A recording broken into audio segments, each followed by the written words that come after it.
Wah, memang nak cuti habis lah ni ya. Semua orang tak datang apa pasal dah cuti. Dah cuti. Liza mana tak sampai-sampai eh? On the way. Oh, okay. Tengah jalan ke masjid. Oh, Masya Allah. Macam mana Kak Aisyah tahu? You message Kak Aisyah. Okay, hari ni muka surat apa kita? Tajuk baru. Muka surat apa? Bab 16. Okay, bab 16, muka surat 109. Yang lain muka surat berapa? 103. Oh, saya 109. Dah sampai dah. Ketua kelas lambat. Kak Ram, muka surat apa Kak Ram? Muka surat berapa? Ya, muka surat berapa? Jauh 125 Oh, naik bas. Habis kita jalan kaki. Oh. Okay. So, muka surat lain tak apalah, yang penting lihat bab 16. Okay, tajuknya panjangnya di situ. Bab yang ke-16, orang yang sudah berwuduk ketika mandi junub, kemudian menyiram sisa tubuhnya, maka dia tidak perlu membasuh kembali anggota-anggota wuduknya untuk kedua kalinya. Okay, tajuknya babun man tawadda'a fil janabati thumma ghasala sa'ira jasadihi walam yu'id ghasla mawadi'il wudu'i marratan ukhra. Kita baca hadisnya. Qala al-Imam al-Bukhari rahimahullah, haddathana Yusuf bin Isa qala akhbarana al-Fadl bin Musa qala akhbarana al-A'mash an Salim an Quraib mawla ibn Abbas عن ابن عباس عن ميمونة قالت وضع رسول الله صلى الله عليه وسلم وضوء الجنابة فأكفأ بيمينه على شماله مرتين أو ثلاثا ثم غسل فرجه ثم ضرب يده بالأرض أو الحائط مرتين أو ثلاثا ثم مضمض واستنشق وغسل وجهه وذراعيه ثم أفاض على رأسه الماء ثم غسل جسده ثم تنحى فغسل رجليه قالت فأتيته بخرقة فلم يردها فجعل ينفض بيده. Baik, maksudnya Yusuf bin Isa meriwayatkan kepada kami, dia berkata, Al-Fadl bin Musa mengkhabarkan kepada kami, dia berkata, Al-A'mash mengkhabarkan kepada kami dari Salim dari Quraib yang merupakan maula Ibn Abbas dari Maimunah radhiyallahu anhum, dia berkata, Rasulullah sallallahu alaihi wasallam meletakkan air untuk mandi junub. Baginda menuangkan air itu dengan tangan kanannya ke atas tangan kirinya sebanyak 2 kali atau 3 kali. Kemudian baginda mencuci kemaluannya, kemudian baginda menepukkan tangannya ke tanah atau ke dinding sebanyak 2 atau 3 kali. Kemudian baginda berkumur-kumur dan memasukkan air ke hidung, iaitu istinsyaq. Kemudian baginda membasuh wajah dan kedua tangannya. Kemudian baginda menyiramkan air ke atas kepalanya. Kemudian baginda menyiram tubuhnya. Setelah itu baginda menyingkir lalu mencuci kedua kakinya. Maimunah berkata, lalu aku datang dengan membawa handuk kecil. Handuk ni tuala tuala kecil, namun baginda tidak mengkehendakinya. Baginda hanya mengibakkan air dengan tangannya. Mengibakkan maksudnya apa? Mengibas. Mengibaskan air dengan tangannya. Okey, hadis ni pernah baca kan? Di bab yang keberapa? Apa dia? Belum cari lagi? Bab 1? Bab 1 betul. Main sebut je kat bab 1.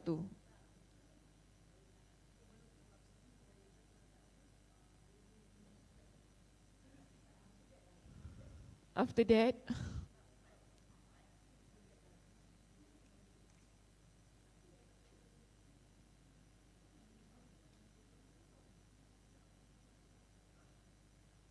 bab 1 ke bab 4?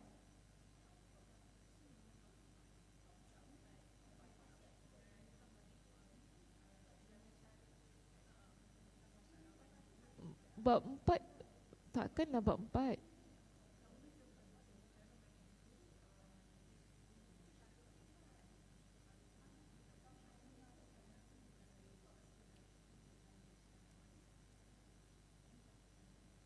Ke bab 5?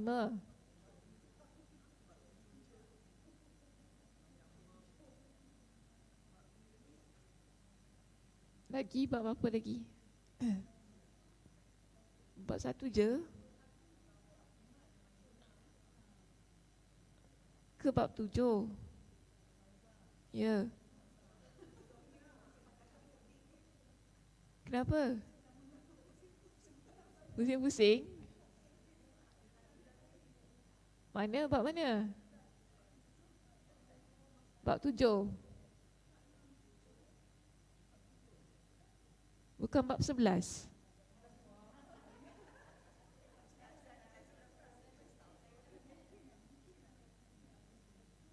Semua tu lah tadi. Semua tu dah baca banyak kali dah hadisnya. Bab 1 ada, bab 4 ada, bab 5 ada, bab 7 ada, bab 11 ada. Semua ada. Dah baca banyak kali. Cuma topik je beza-beza. Betul tak Kak Aisyah? Betul. Kak Aisyah dia takut je kena tanya. Dia macam dia kita baca banyak kali kan hadis ni kan, tapi topik berbeza-beza. Bab 1 ada, bab apa ni tadi? Bab 4, bab 5, 7, apa lagi? 11. Sebelum ni tak baca? 15. Apa pula 15?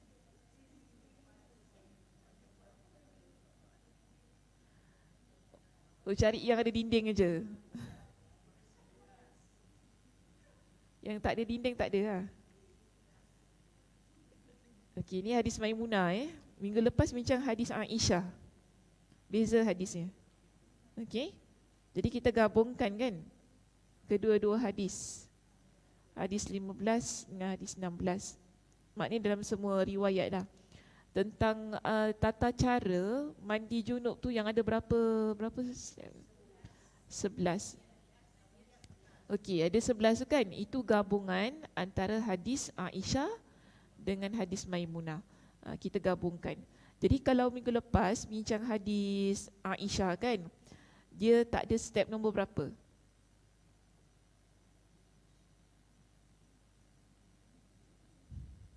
Hmm. 45. Betul ke 45?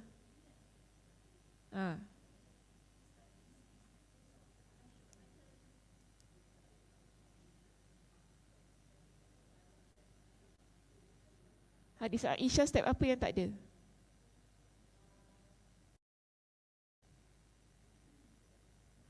Oi, susah lambat ya. Macam mana Cik Zai? Tengah fikir. Cuci kemaluan lagi? Cuci keseluruhan badan? Cuci kotoran di badan?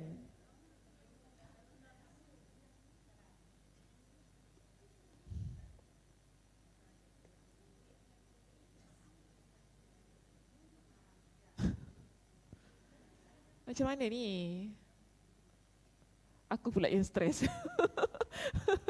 Saya pula yang stres kat depan ni. Ya, bincang-bincang. Bincang. Ada study group kat tu.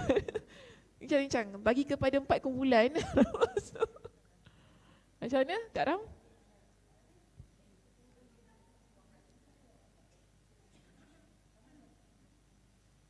Hadis tak ada kemaluan? Cuci kemaluan lagi? Suka Kak Ram. Itu step siapa? Itu step siapa dalam hadis mana? Maimunah ada, Aisyah tak ada.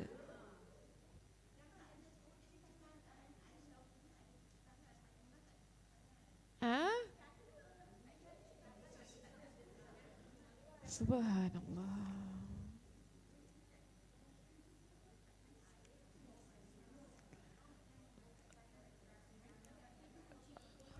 Okey, yang duduk belakang senyap aja, tak bersuara.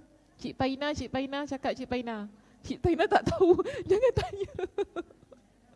Hai, Cik Paina jangan takut Cik Paina. Gaduh, sila gaduh. Apa yang ada, apa yang tak ada?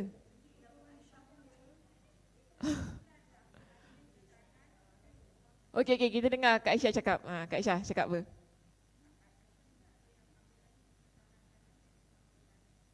Yang Aisyah? That one Aisyah punya.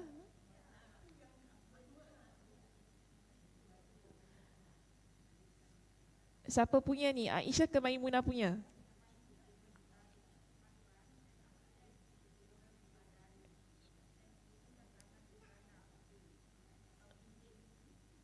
Okey, itu Maimunah.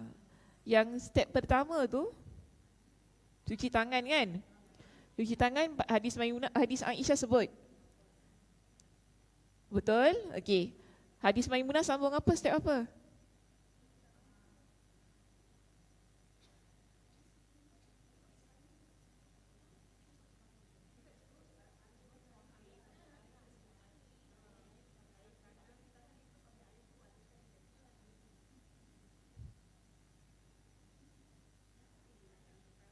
Ya betul.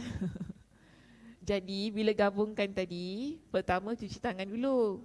Lepas tu ambil air. Ambil air letak kat tangan kiri kan. Okey, itu step dekat hadis mana? Kat Maimunah. Okey, lepas tu dalam hadis Maimunah cuci kemaluan. Itu dalam hadis Aisyah ada ke tidak? Dalam hadis Aisyah cuci kemaluan ada ke tidak?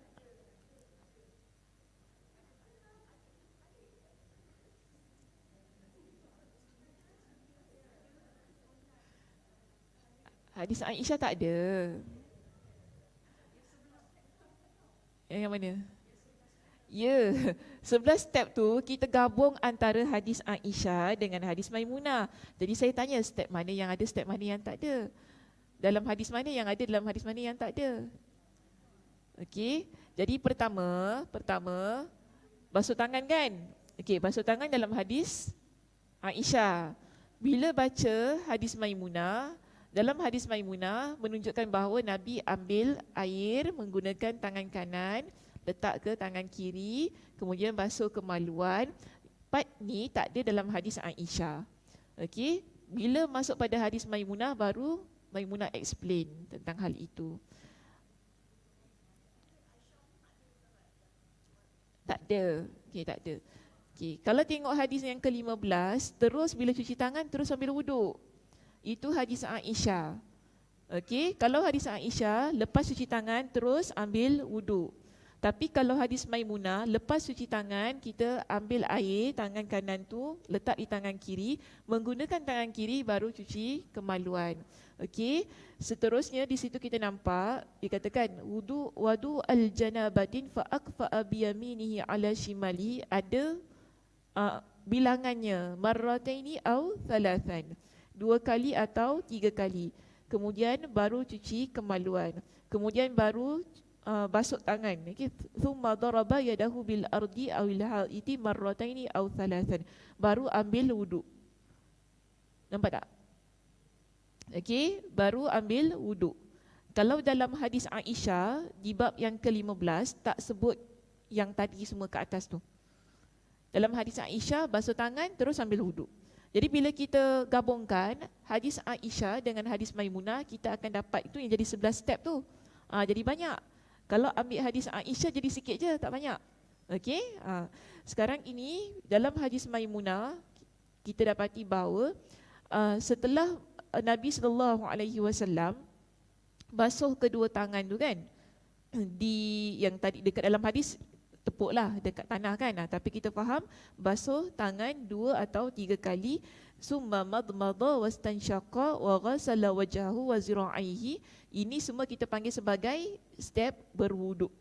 Okey, summa afadha ala ra'sihil ma'. Kemudian barulah menyiram air ke atas kepala. Thumma ghasala jasadahu. Kemudian membasuh seluruh badan. Dalam hadis ni tak sebut seluruh lah. Dalam hadis ni sebut kemudian membasuh, menyiram tubuhnya. Thumma tanahha fa ghasala rijlaihi qalat. Kemudian Nabi SAW pun memindahkan keadaan, maknanya Nabi pergi ke sebelah, fa ghasala rijlaihi, basuh kaki. Okay, qalat fa ataituhu, barulah Maimunah berikan tuala, yang mana Nabi tidak mahu, Nabi just mengibarkan tangannya yang basah itulah. Okey, mengibarkan air dengan tangannya. Jadi kita nampak kalau dalam hadis Maimunah dia lebih menyeluruhkan perbincangannya di situ tentang langkah-langkah mandi junub. Kalau Aisyah tadi lepas wuduk, kemudian basuh kepala, basahkan kepala, okey. Seluruh kepala, barulah seterusnya membasuh seluruh badan. Dia tak ada yang summa tanahha tu, tak ada. Okey, yang Nabi SAW berpindah ke sebelah tu, tu tak ada. Aisyah terus cerita tentang Nabi siram keseluruhan badan.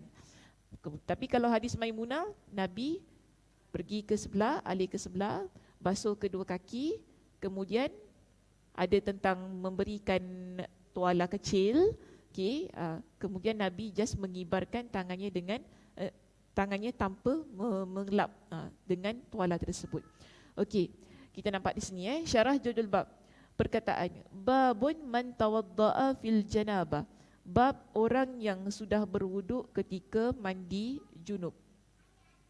Pada bahagian akhir judul bab ini tidak tercantum lafaz minhu dalam seluruh riwayat naskhah Sahih Al-Bukhari kecuali dalam riwayat Abu Dhar. Okey, tak ada apa-apa lah tu. Seterusnya syarah hadis di sini, perkataan akhbarana, mengkabarkan kepada kami. Dalam riwayat Abu Dhar tertulis haddathana. Perkataan wada'a Rasulullah sallallahu alaihi wasallam wudu al-janabati.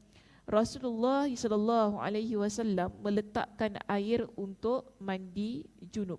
Jadi yang letakkan air ni Nabi ke Maimunah?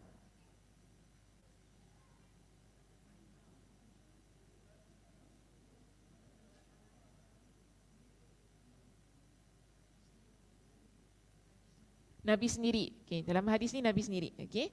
Kemudian kita lihat yang lain tu tinggalkanlah, tu tak apa, tinggalkan saja sebab dia bincangkan tentang perbezaan-perbezaan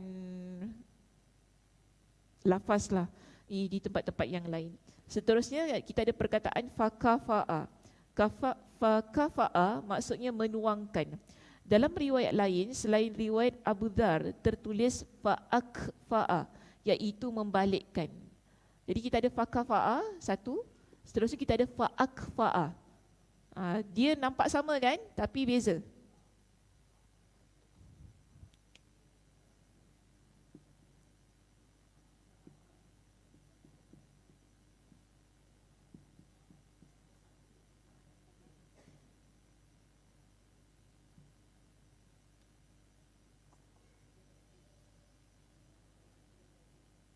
Nampak tak beza? Ada beza tak? Fakafa'a maksudnya menuangkan.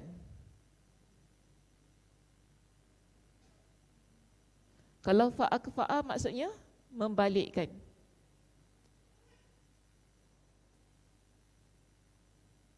Nampak macam sama tapi beza. Jadi ada riwayat yang menyebutkan dengan ungkapan lafaz fa'akfa'a, tapi ada yang sebut fakafa'a. Dalam hadis ni sebut fakafa'a ke fa'akfa'a? Fakafa'a kan? Okey. Jadi tuang. Kalau balik, membalikkan sama kan? Membalikkan juga. Kita ambil air guna tangan kanan tadi kan. Okey. Kemudian tuang ke tangan kiri. Ini membalikkan ke menuangkan? Menuangkan. Membalikkan?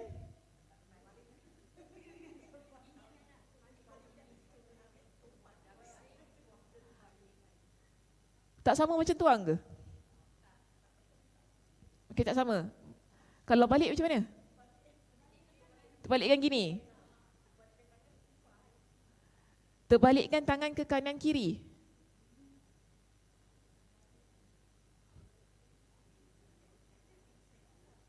Make sense kan? Membalikkan tangan ke kanan kiri. Membalikkan tangan ke tangan kiri. Tak, sekarang dah ambil air.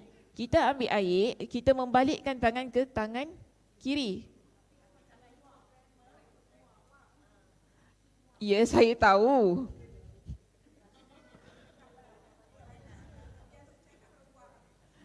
Kalau ikut grammar tuang ya. Okey.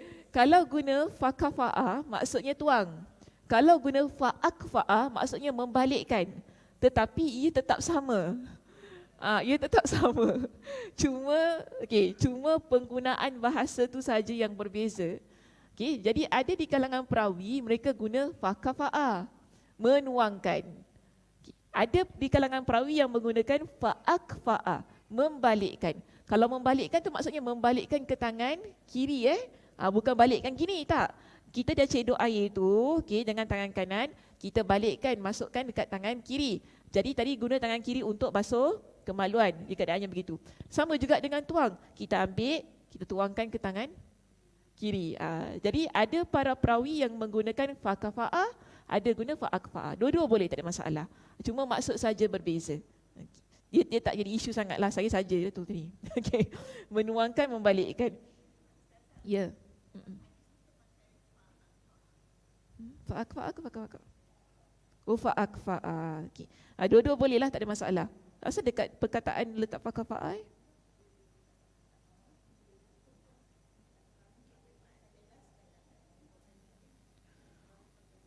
Okey. Tengok nota kaki nombor 41 tu. Okey, nota kaki 41 kan dia kata fakafa'a. Ada dalam naskhah lain tapi daripada Imam Al-Bukhari juga dia letak fakafa'a. Jadi dua-dua boleh lah. Ada fa'akfa'a, ada fakafa'a. Okey, tak apalah, dua-dua tak ada masalah. Cuma maksud saja berbeza. Kalau fakafa'a tadi maksudnya tuang.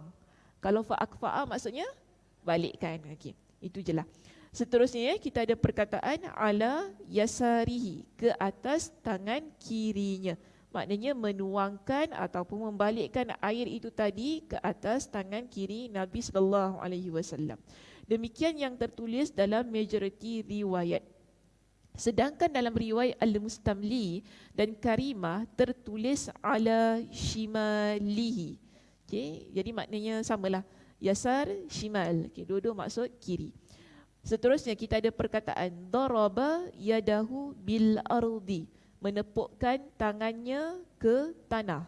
Demikian yang terdapat dalam majoriti riwayat. Sedangkan dalam riwayat Al-Kushmihani tertulis daraba biyadihil arda, menepukkan tangan dengan tangannya.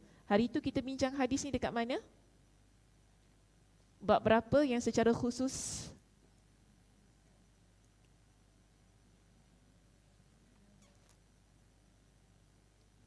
Bab berapa?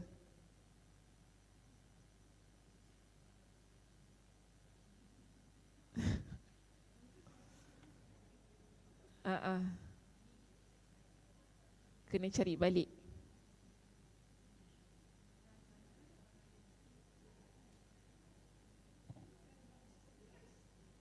Bab 11.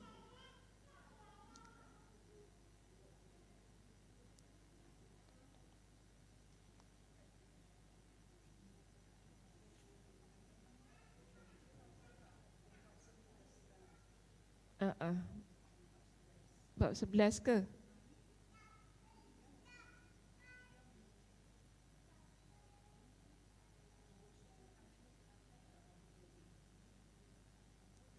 Sekejap Saya rasa bukan bab 11.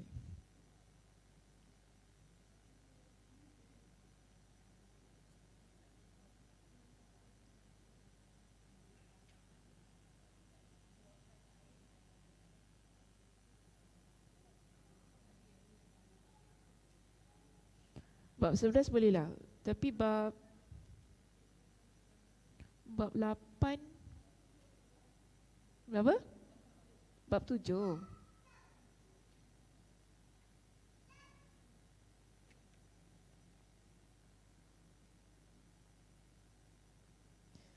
Yelah, bab 7, bab 8 semua bab ada. Bab 7, bab 8 banyaklah. Maknanya dia dah bincang banyak kali lah kan tentang hal tu. Bab 8 lagi jelas. Okey. Jadi maksudnya sini menepukkan tangan dengan menepukkan tanah dengan tangannya, iaitu kita faham hari tu saya jelaskan ialah dengan basuh tangan. So kita kalau buat ni step yang keberapa ni?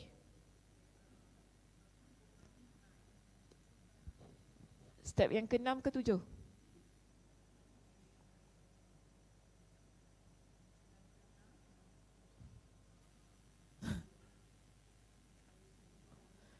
Step ke berapa?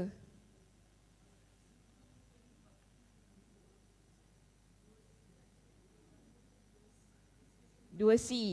Oh, ada 2 C Masya Allah. Yang 2 tu saya bagikan banyak lah kan, sebab dia termasuk pada, maknanya dia step yang kedua. Step yang kedua 2 C. 2 C macam nombor blok. Okay. Step yang kedua, okay, 2 C. Jadi basuh tangan terlebih dahulu. Maksudnya bila Nabi menepuk-nepukkan tangan ke tanah tu, kita faham ialah dengan membasuh kedua telapak tangan kita. Basuh dengan sabun pun boleh lah. Okay, macam tu je. Kemudian di sini perkataan thumma ghasala yadahu, kemudian menyiram tubuhnya. Okay, ini menjadi topik perbincangan lah untuk bab ini. Summa ghasala jasadahu, kemudian menyiram tubuhnya. Menurut Ibn Battal, hadis Aisyah yang dimuat pada bab sebelumnya lebih relevan dengan judul bab ini. Kenapa begitu? Kenapa hadis dalam bab 15 lebih relevan dengan judul bab ini? Soalan.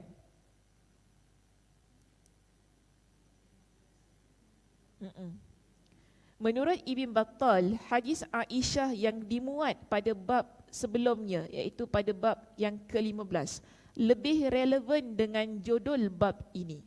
Kenapa saya tanya? Kerana di dalamnya disebutkan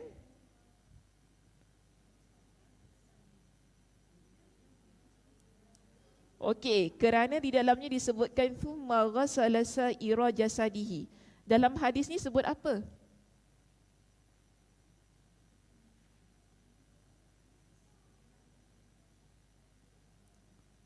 Kalau dalam hadis ni sebut apa? Kak Som jelas tak? Kak Som tak jelas. Dalam hadis kita yang ke-16 sebut apa? Kenapa sampai dia kata bab 15 lebih relevan?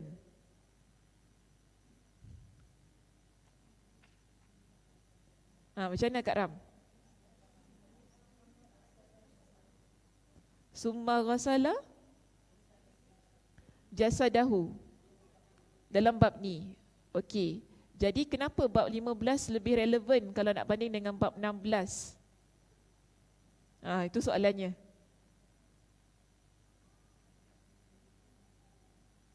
Soalan jawapan mudah saja. Pendek je jawapan dia.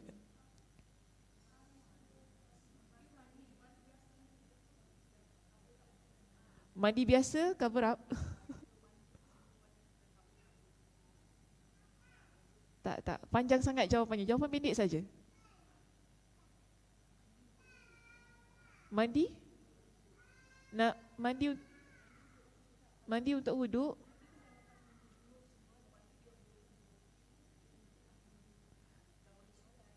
Bukan.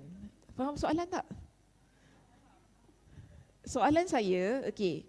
Dia katakan, Ibn Battal kata, hadis Aisyah yang dimuat pada bab sebelumnya, maknanya bab yang ke-15, okey, lebih relevan dengan judul bab ini.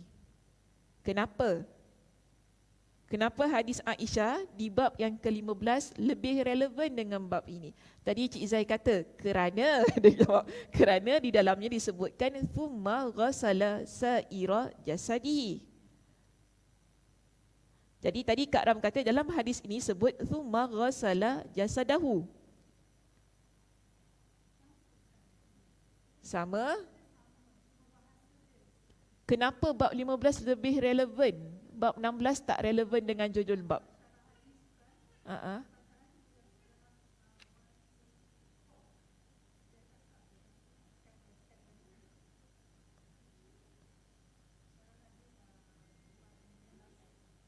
Syarah hadis bab 15. Dia dah cakap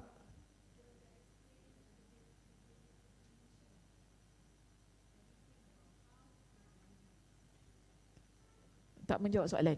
Okey. Sekarang bab kita, bab kita ni bab yang ke-16 kan.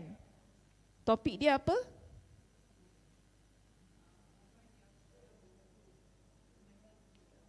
Orang yang sudah berwuduk ketika mandi junub kemudian menyiram sisa ke seluruh tubuhnya, okey.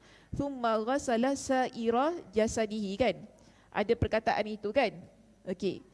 Sekarang dalam hadis ada perkataan sa'ira jasadihi tak? 16. 16 dalam hadis 16.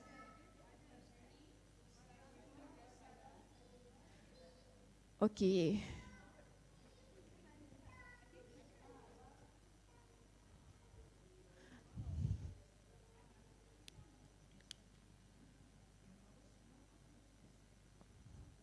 Topik bunyi ada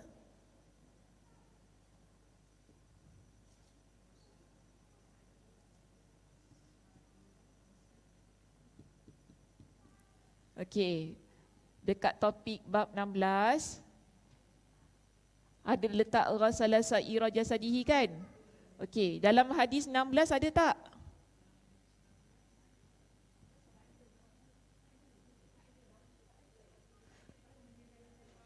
Dalam hadis 16 sebut tak sa'ira jasadihi? Tak ada kan? Siapa cakap ada tadi?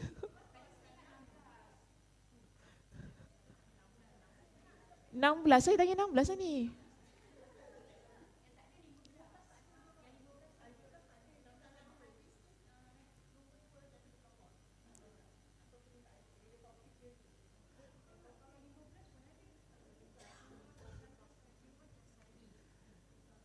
Lima belas ada sa'ira jasadihi. 16 ada ke tidak?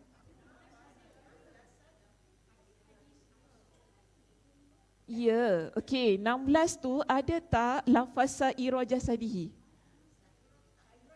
Ya, tak ada. Saya tanya lafaz sa'ira jasadihi tu dekat hadis 16 ada ke tidak? Tak ada kan? Okey. Okey. Dalam hadis yang ke-16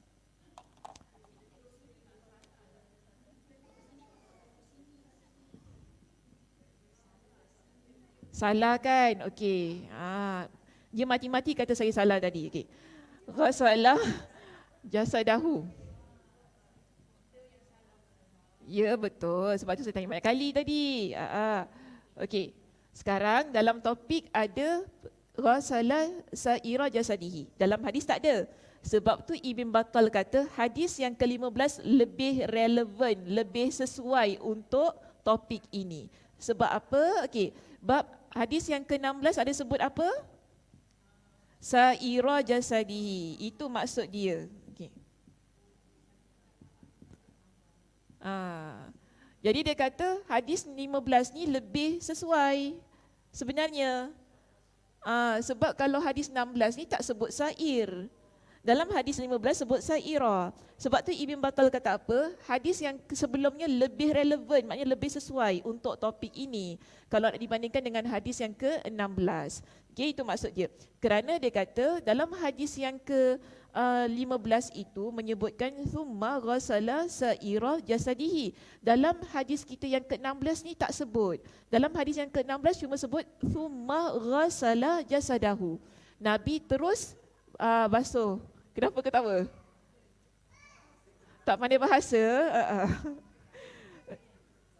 Tak, orang tanya lain jawab lain. Mati-mati dia jawab tu. Mati dia. Subhanallah. My blood go upstairs. Okay, my blood go down. My blood go down. Bahasa Melayu dia tak, saya cakap bahasa Arab dia. Okay, tak apa. Sekarang dah faham ya? Dah faham ya? Okay, Alhamdulillah. Oh, minum air dulu. Kak Aisyah suruh minum air dulu, saya minum air dulu.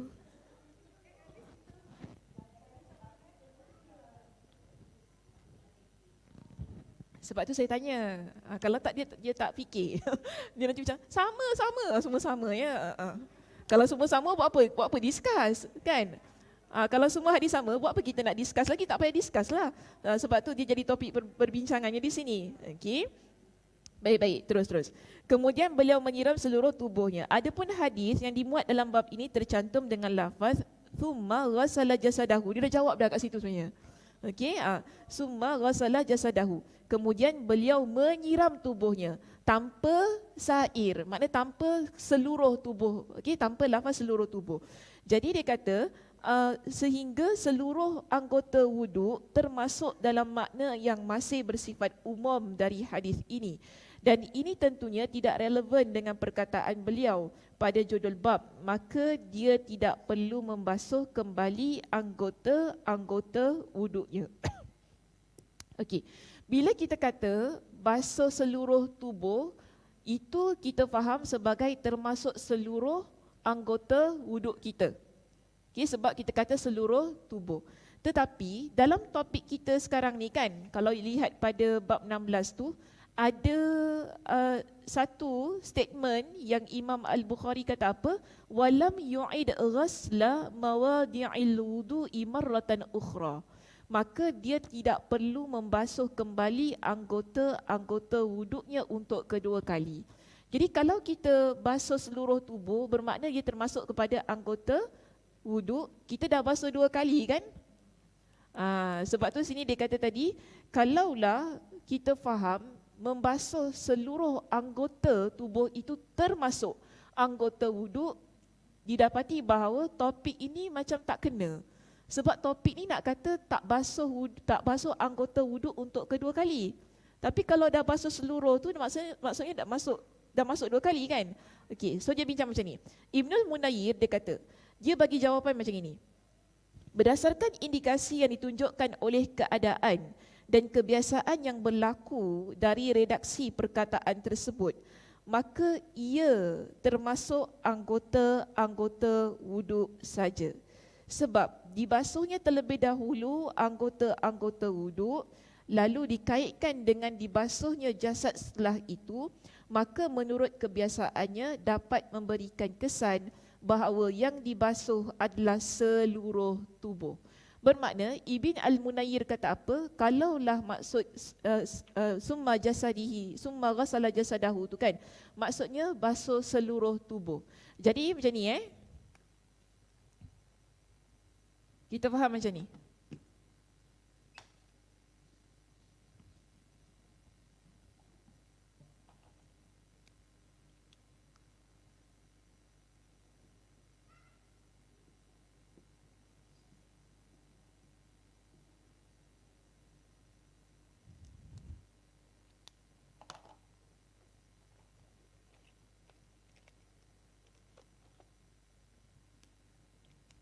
Seluruh tubuh sekarang ini, ulama bincangkan satu, adakah ia termasuk anggota wuduk?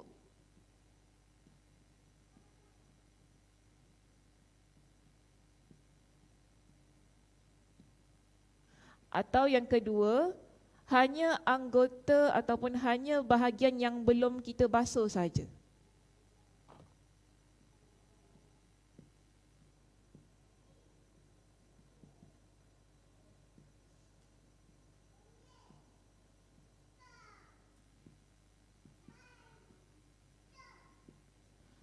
Okey, so dia jadi isu kat situlah kan sekarang ni. Kalau kata seluruh tubuh maksudnya termasuk anggota wuduk. Bermakna kita dah basuh 2 kali. Sedangkan topik kita yang ke-16 ni kata apa? Tak perlu ulang lagi untuk basuh anggota wuduk. Okey, Ibn Al-Munayyir dia kata apa tadi dekat last tu?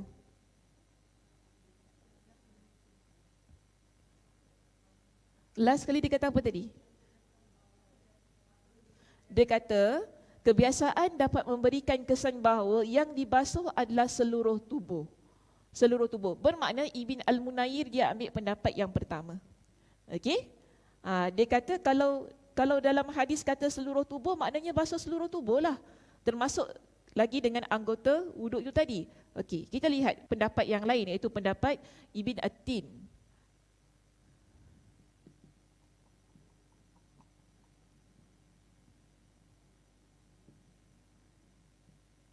Okay, Ibn At-Tin dia kata macam ni. Jelas sekali jawapannya iaitu Ibn Al-Munayyir ini terlalu dipaksakan. Ibn At-Tin memberikan jawapan. Tujuan Al-Bukhari adalah menjelaskan bahawa yang dimaksud olehnya dari perkataan yang tercantum dalam riwayat ini kemudian beliau menyiram tubuhnya adalah bahagian yang tersisa dari tubuhnya yang belum disiram. Jadi Ibn At-Tin kata apa? Maknanya maksud summa ghasala jasadah tu kan, Nabi basuh seluruh tubuh tu ialah maksudnya bahagian yang belum dibasuh, bahagian yang belum disiram. Anggota wuduk yang telah disiram tadi oleh Nabi tu yang mana? Yang Nabi sebut ni. Dia kalau tanya dia terus jadi macam Nabi komo-komo, Nabi masukkan air ke dalam hidung, Nabi basuh wajah, 2 zira'i, 2 tangan. Okey, itu semua anggota wuduk kan? Maknanya yang lebih yang mana?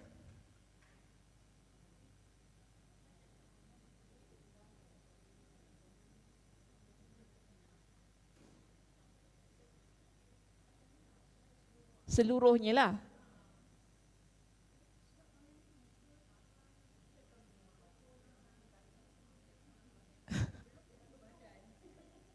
Satu badan.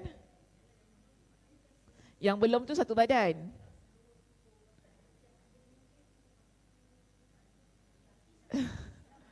Susah perbincangan ni. Macam keliru sikit. Ha.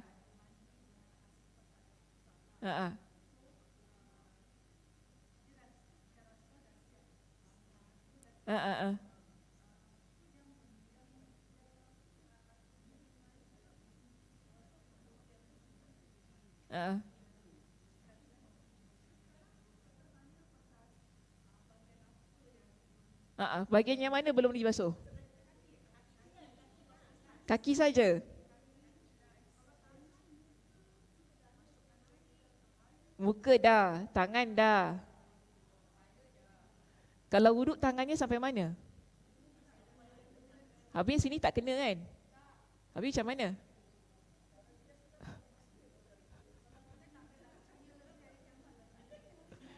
Maknanya kita fokus pada bahagian yang belum terkena air. Okey? Itu maksudnya. Okey, maksud seluruh badan tu ialah fokus pada bahagian yang tak kena air. Tadi dah basuh tangan kan sampai sini kan? Okey, sini tak kena lagi, sini tak kena lagi, tengah tak kena lagi kan? So fokuslah pada bahagian mana, bahagian-bahagian yang belum disirami oleh air. Tapi ini maksud yang dipegang oleh Ibn At-Tin. Okey, maksud dia ialah sisa ataupun bahagian yang belum terkena air ataupun belum disiram air itu tadi. Jadi maknanya Ibn At-Tin dia ambil pendapat yang kedua. Bagi dia, maksud macam ni Bagi dia, kalau kita siram yang bahagian tak kena, belum kena air tu kan, kalau kita tak fokus pada tangan, pada tempat-tempat anggota wuduk pun tak jadi masalah. Sebab dah basuh dah tadi. Yang penting kena air, dia macam tu saja.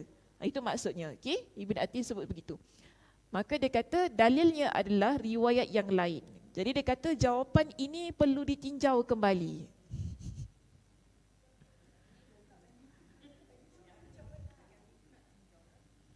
Okay, jawapan ini perlu ditinjau kembali.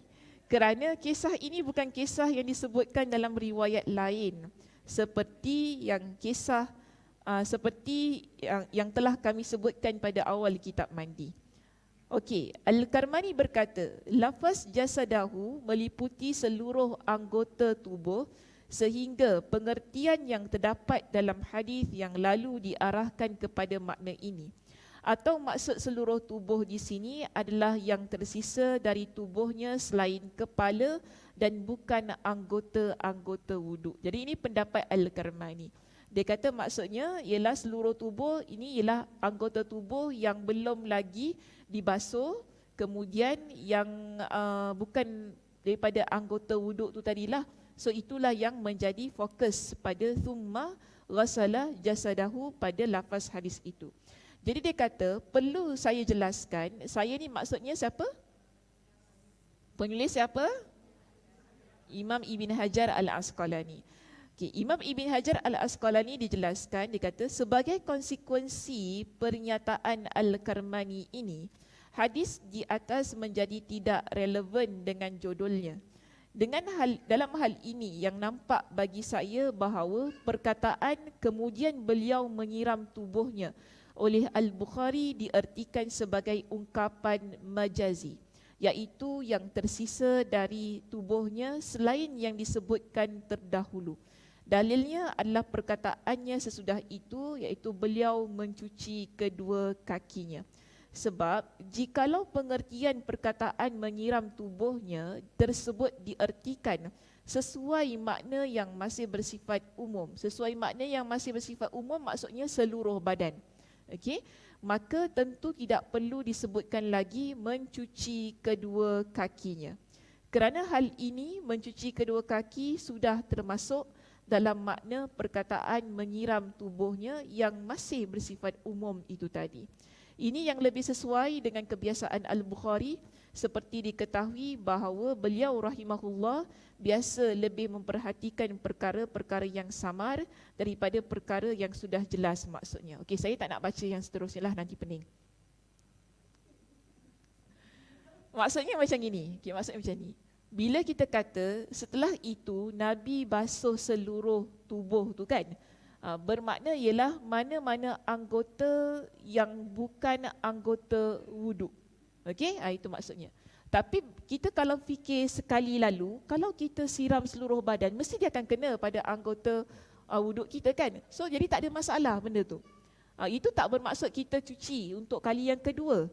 Itu hanyalah sebagai satu keadaan umum kebiasaannya. Kalau kita dah siram seluruh badan, mestilah anggota wuduk kita akan terkena sekali. Jadi actually dia tak ada apa-apa isu lah kat situ. Cuma saja dia di kalangan para ulama ni discuss tentang hal itu.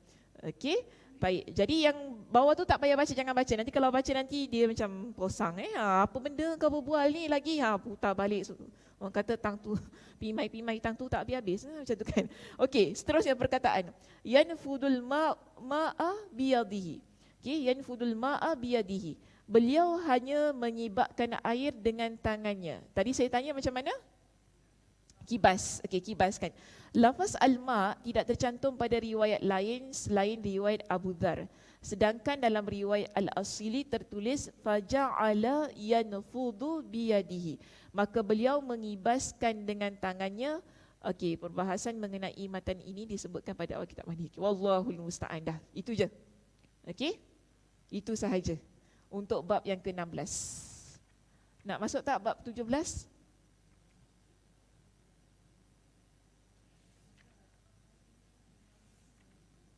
Oh, 16 pun belum pas lagi. Oh, belum exab ya. Ada apa-apa soalan untuk bab 16?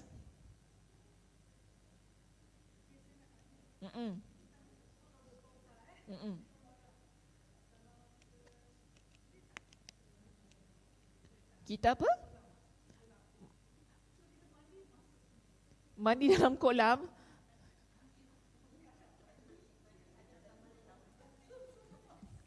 Tak sesuai dengan cara.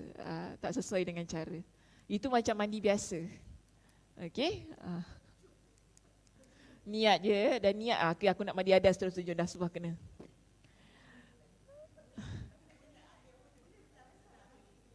Actually boleh lah. Cuma Ya, sebab syarat sah mandi junub ialah basah keseluruhan badan. Cuma ia menyalahi sunnah. Okey, menyalahi sunnah yang Nabi sallallahu alaihi wasallam ajarkan kepada kita. So kita kalau buat ibadah ni biarlah ia sesuai dengan apa yang Nabi ajarkan. Terbaik begitu. So kita dah belajar macam ini, buatlah sebagaimana yang diajar kita kan. Cuma nak senang nak senang. Apa dia? Kurang tertib, betul, cantik ayatnya tu. Kalau buat kurang tertib, maksudnya ia menyalahi sunnah. Sebagaimana yang diajarkan oleh Nabi sallallahu alaihi wasallam. Tapi salah, tak ada masalah. Cuma sebaiknya janganlah, tak dianjurkan begitu. Okey. Ada soalan yang lain sebelum tu? Ada tak nak tanya? Kalau masuk bab 17 boleh? Bolehlah kalau nak masuk. Kalau nak masuk ke tak nak? Saya tanya dulu. Continue okey. Pendek je betul, dia pendek saja. Dia tak complicated lah. Jadi kita selesaikan bab 17. Tajuk dia panjang, hadisnya panjang, tapi actually senang je hadis ini. Bab yang ke-17 iaitu bertajuk apabila seseorang ingat di dalam masjid bahawa dia dalam keadaan junub, maka dia keluar dalam keadaan demikian tanpa bertayamum.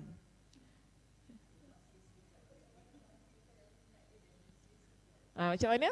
Dah bunyi dah tu? Oh, dia ada dementia? Alamak, leceh macam tu kau kalau ada dementia pas berjunuk pula. Ni tak ingat ni buat ke tak buat ni?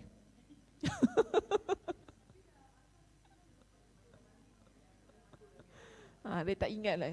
Okey. Babun idza dzakara fil masjidi annahu junubun kharaja kama huwa wa la yatayammam.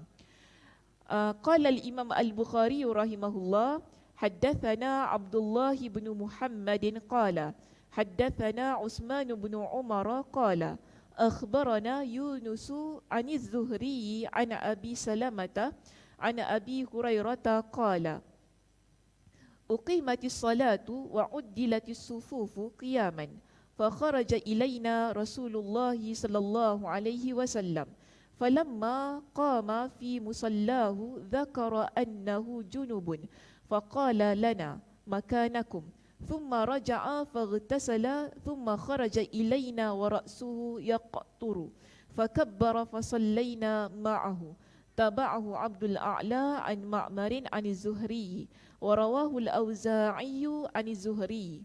Maksudnya Abdullah bin Muhammad meriwayatkan kepada kami, dia berkata, Utsman bin Umar meriwayatkan kepada kami, dia berkata, Yunus mengkabarkan kepada kami dari Az-Zuhri, dari Abu Salamah, dari Abu Hurairah, dia berkata. Okey, sahabat yang meriwayatkan hadis ni Abu Hurairah, dia berkata, salat telah diiqamatkan, saf juga telah diatur, lalu Rasulullah sallallahu alaihi wasallam keluar menemui kami. Ketika berdiri di tempat salat, baginda teringat bahawa dirinya sedang junub, maka baginda berkata kepada kami, tetaplah di tempat kalian. Kemudian baginda pulang dan mandi, lalu keluar menemui kami sementara kepala baginda masih menitiskan air. Lalu baginda bertakbir dan kami pun salat bersama beliau. Hadis ini diriwayatkan secara mutaba'ah oleh Abdul A'la dari Ma'mar, dari Az-Zuhri, dan Al-Auza'i juga meriwayatkan dari Az-Zuhri. Okey, baik. Syarah judul bab. Perkataan babun idza dzakara, bab apabila seseorang ingat. Maksudnya seorang lelaki teringat sementara dia fil masjidi annahu junubun kharaja, sementara dia berada di dalam masjid bahawa dirinya dalam keadaan junub, maka dia pun keluar semula. Dalam riwayat Abu Dhar dan Karimah tertulis kama yakhruju kama huwa, dalam keadaan sedemikian, iaitu dalam kondisinya seperti itu.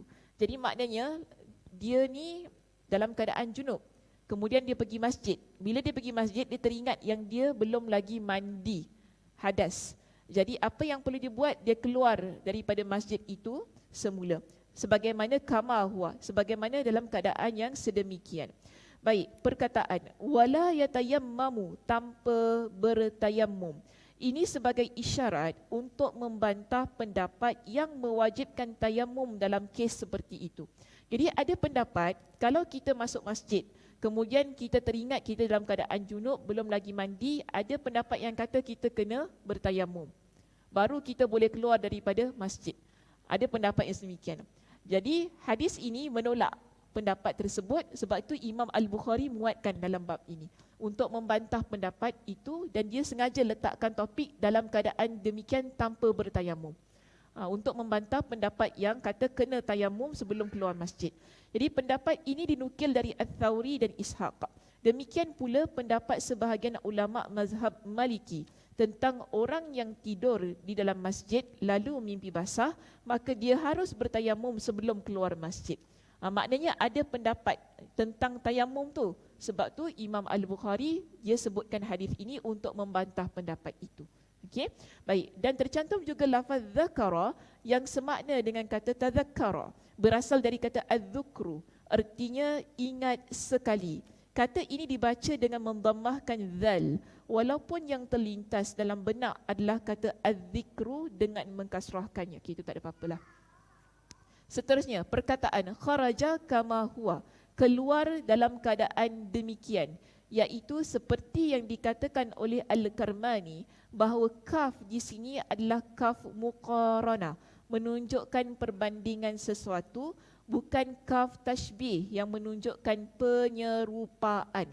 Demikian yang dia katakan, walaupun kita anggap benar, iaitu bahawa itu adalah kaf muqarana, namun apabila di sini dijadikan kaf tashbih juga tidak jadi masalah, kerana ada kaitannya dengan kondisi.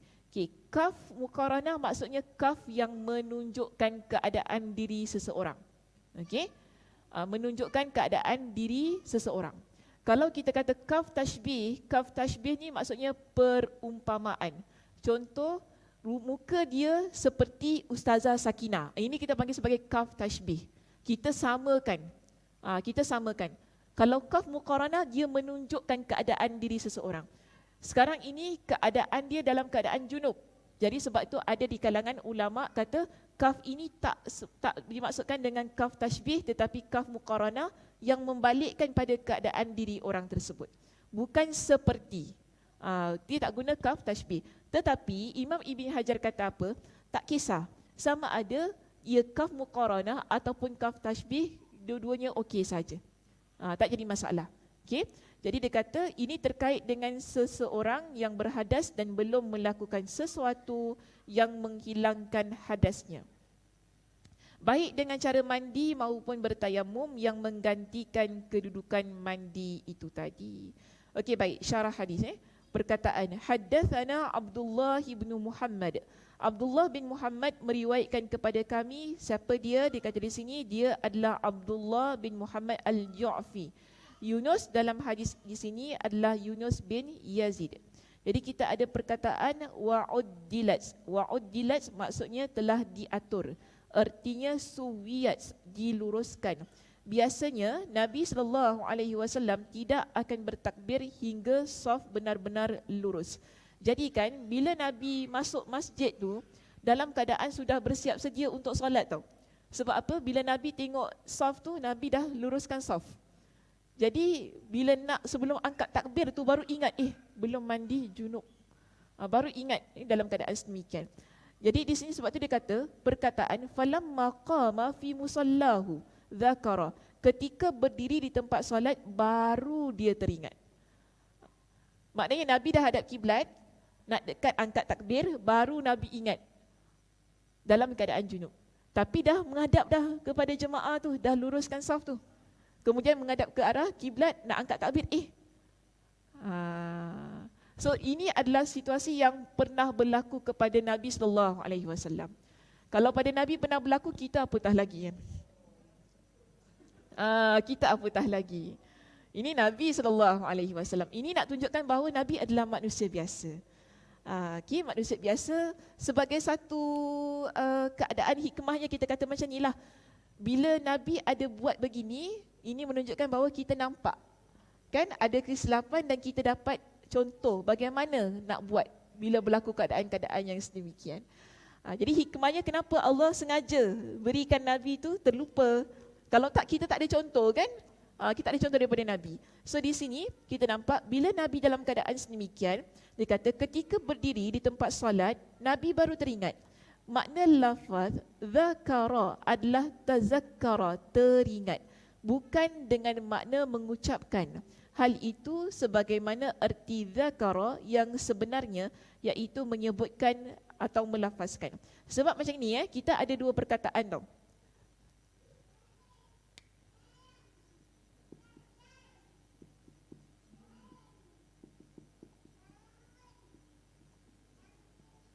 Biasanya kalau kita ni nak guna perkataan yang menunjukkan kita teringat dalam bahasa Arab ni, kita akan guna perkataan tadzakkara.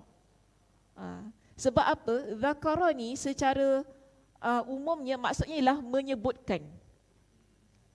Menyebutkan. Maksudnya beza.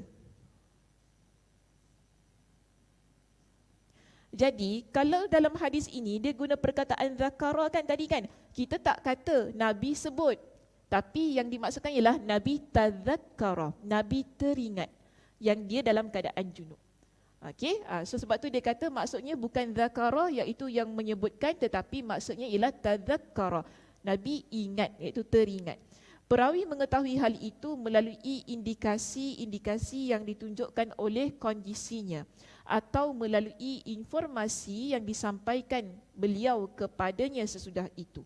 Al-Bukhari menjelaskan dalam kitab As-Salah melalui riwayat Salih bin Kaisan dari Az-Zuhri bahawa hal itu terjadi sebelum Nabi SAW bertakbir untuk memulai salat.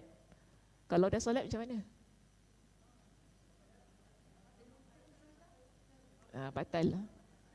Semua satu. Satu masjid.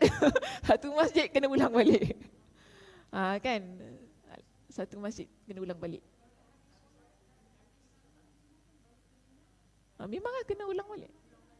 Tak salah sebab tak mandi junub ni.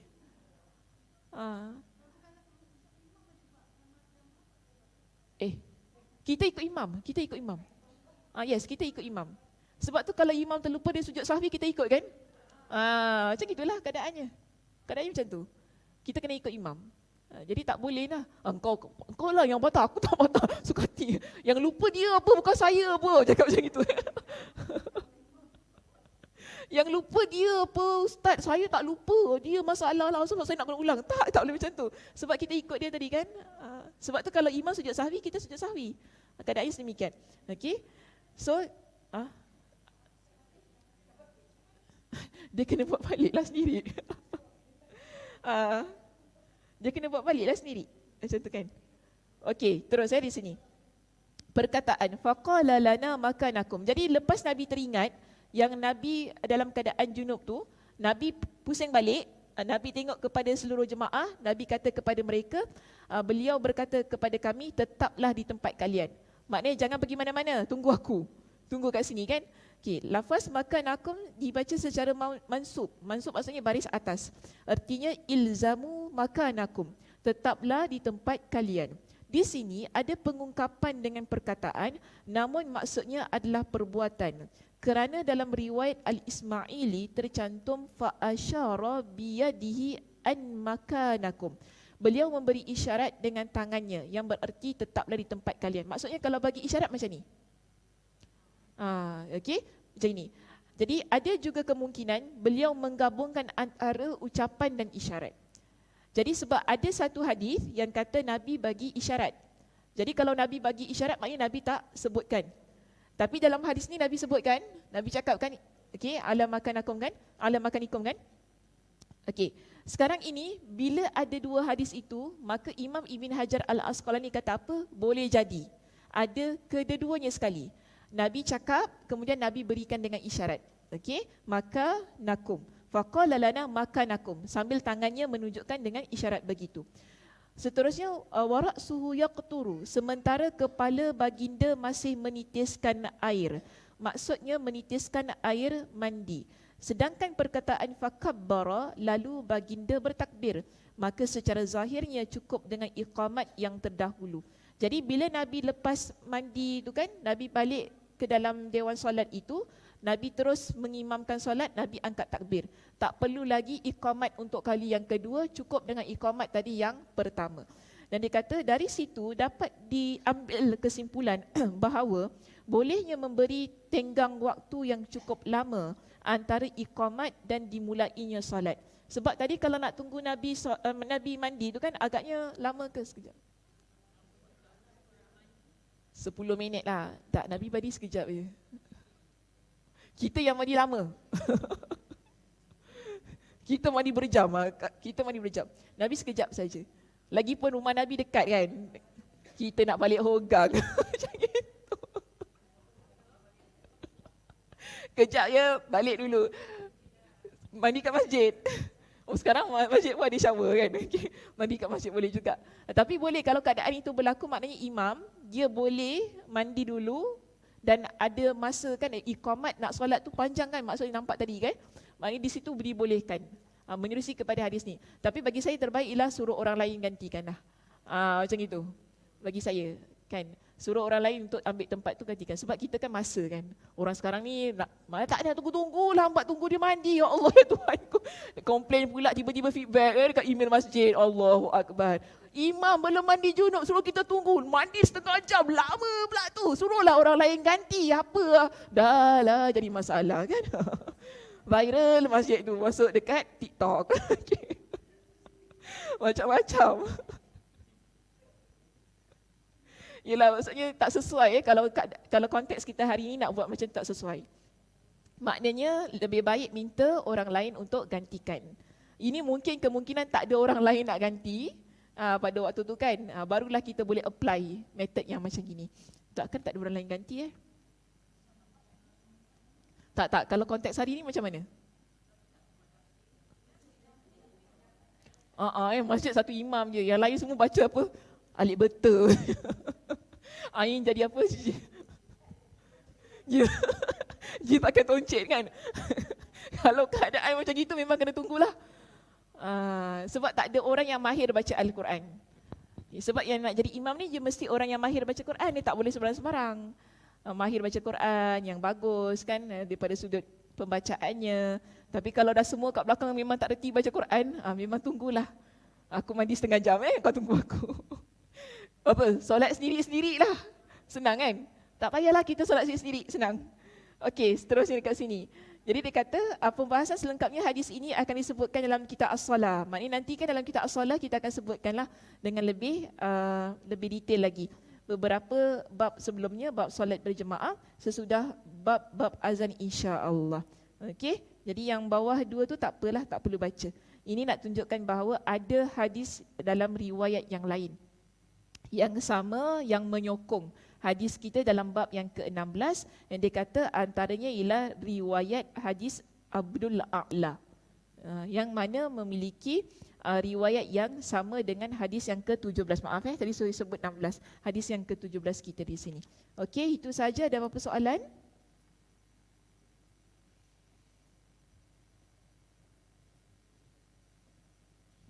Tak ada soalan?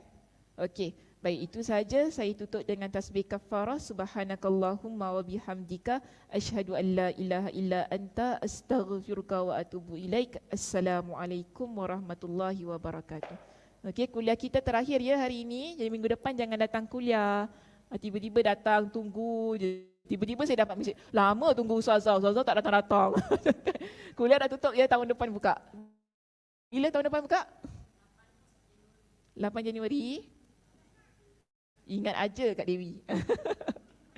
8 Januari. Oh, Masjid Dantai ada kan? Okey. So kalau ada perubahan tarikh nanti saya maklumkan ya. Insya-Allah.